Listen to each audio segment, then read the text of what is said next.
Vote কাটবে, আর কিছু না। তুমি কিছু ভোট পাবে, এবার তোমার পার্সেন্টেজ দেখবে যে আমার পার্সেন্টেজ এত আমি পেয়েছি, এবার আগামী দিনে তোমার লক্ষ্য থাকবে যে আরো সেটাকে বাড়ানো, সেটা আলাদা কথা। কিন্তু মিরাক্কেল যে কিছু বলছো, মিরাক্কেল কিছু দেখবে না হবে।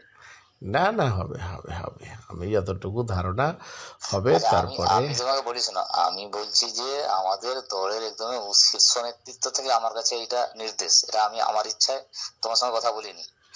আমি তোমার সাথে আমার ইচ্ছে কথা যখন বলি, ভালো মন্দ বলি, মাস্টার ভালো আছে এটা ওটা এইসব, কিন্তু পার্টির যে নির্দেশ সেটা হচ্ছে উপর থেকে, যে কোনো প্রকারে তুমি তোমার যে দাবি আছে, কে আলরাজি খারাপ ব্যবহার করুক, কে মনসুর খারাপ ব্যবহার করুক, বা তোমার আরো কিছু দাবি থাকতে পারে, আমার এত লস হয়েছে, এত টাকা নষ্ট হয়েছে, আমাকে জেল খাটতে হয়েছে, আমার সম্মান যাইছে, যে বিভিন্ন দরবারে জর্জরিত, বিভিন্ন আরো সমস্যায় পড়ে আছো, বা আমি কথাই বলি ফারুকের সাথে একটা জায়গায় গন্ডগোল, বিভিন্ন যে তোমার সমস্যা আছে, এই টোটাল যা যা সমস্যা আছে, তার আর্থিক দিক থেকে শুরু করিয়া অন্যান্য সব দিকটা, টোটাল আমাদের দল একদম উঁচু উপর থেকে এটাকে পুরো একদম নিষ্পত্তি করবে, এরকম একটা আমার কাছে একটা বার্তা আছে বলে আমি তোমার সাথে কথা বলছি। সেটা তুমি জাস্ট একবার আমাদের যে রাও সাহেব আছে আইপ্যাকের, তার সাথে একবার বসার ব্যবস্থা করো, অন্ধকারে যে কোনো গোপন জায়গায়, সেটা তোমার শ্বশুর বাড়ি হলে আরো ভালো, একদম গোপন জায়গা আছে, তো সেইটা একবার জাস্ট 10 মিনিট 15 মিনিট একটা বসো। আমি বলছি তারপরে শোনো তোমার না, মতামত না হয়, তোমার সাথে অ্যাডজাস্টমেন্ট না হয়, না হবে, কোনো অসুবিধা নেই। বসলে ফায়দা হবে না। আমি সেরকম বুঝলে, মনসুরদা, আমি তোমাকে কি বলি না শোনো না, না। আমি বলছি কারোর সাথে কেউ বুঝলে, কেউ তো কাউকে খুন করে দিবেন, না বা বুঝলে না না না, যে তাকে সেটা মেরে দেবে, এরকম সেটা ব্যাপারটা না। কখনো নয়। আমি তোমাকে বুঝিয়ে বলি মনসুরদা, ধরো ধরো আমি আমি তুমি বুঝলি, আমি আমি যেটা বলবো তোমার বিশ্বাসঘাতক সাথে হতে মেনে নিতে পারবো হবে, না। না, কোনো আমি ব্যাপার নেই। বিশ্বাসঘাতক হতে পারবো না।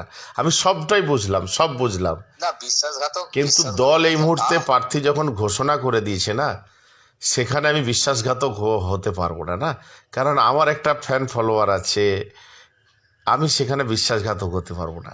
আমি দায়িত্ব না নিয়ে তুমি বলছি, তো আমি দায়িত্ব ইসলাম নেওয়ার নিয়ে যে আছে, চলি, তুমি আমি তো কোরআন ডাইরেক্ট, হাদিস নিয়ে তুমি চলি। তো ডাইরেক্ট তৃণমূলের যোগ হবে এবং তৃণমূলের নেতা হিসেবে ফ্যান ফলোয়ারকে কাজে কাজে লাগাবে, অসুবিধা কি আছে? না তুমি তো না না তৃণমূলের নেতা হিসেবে ফ্যান ফলোয়ারকে কাজে লাগাবে, না না না এবং তাদের সঙ্গে আলোচনা করে তুমি আসবে। না না না না এখানে তো তুমি দল চেঞ্জ করে তোমার কেউ কিছু করে নিতে পারবে এরকম তো ব্যাপার নেই। না না না, তা ওটা না তো। আরে না, পয়সা তোমার টয়সা তোমার যে ভোটার মানে বেস আছে বলো, কোনো দেখে আমি, বিষয় নিয়ে আমি ভাবি না। আমি এই কারণে যে না, আমি একটা নিষ্ঠার সাথে চলার চেষ্টা করি। আমি যে না তুমি নিষ্ঠার সাথে চলো এটা জানি, তুমি অনেক হ্যাঁ, অন্যায়ের প্রতিবাদ, আমাদের এখানে ঈদগাহে যে দরবারটা হয়েছিল সেটা আমরা বিভিন্ন জায়গায়, তুমি হয়তো জানোনি, আমরা তোমার হয়ে সাপোর্ট করেছি, যে না যেটা বলেছে সেটা সঠিক কথাই বলেছে, যে যেটাকে ভুল ব্যাখ্যা করুক। মানে আমি তোমার শ্বশুর বাড়িতে শোনার পর, প্রথমে যখন এই ব্যাপারটা হলো, অন্য কি কারণে তোমার শ্বশুর বাড়িতে গেছিলাম, তোমার শ্বশুর খুলে ব্যাপারটা বললো, তখন আমি আবার দ্বিতীয় ব্যক্তিকে বললাম যে না এই ব্যাপারটা এরকম ভাবে হয়েছে, লোক ভুল বুঝছে বোঝাচ্ছে। তো যাই হোক, যেটা সঠিক সে সঠিক বলতে হবে। আমি যেটা বলছি যে তোমার পার্টির সঙ্গে বা বিশ্বাসঘাতকতা বেইমানির কোনো জায়গা নেই, আর সেটা করতে আমিও চাই না। আমি বলছি একবার বসে একটা প্ল্যানিং করা হোক, এইটা করতে অসুবিধা কি আছে?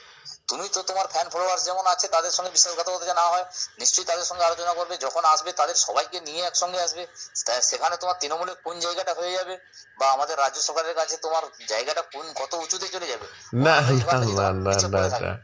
আমি আমি আমি মনসুরদা, আমি যেটা বুঝিয়ে বলি, তুমি সব বলছো, সবই আমার কাছে খবর ছিল, সবই আছে, কিন্তু আমি তোমাকে বুঝিয়ে বলি মনসুরদা, আমার মানে তুমি আমার সিনিয়র টিচার, আমি তোমার অনেক জুনিয়র।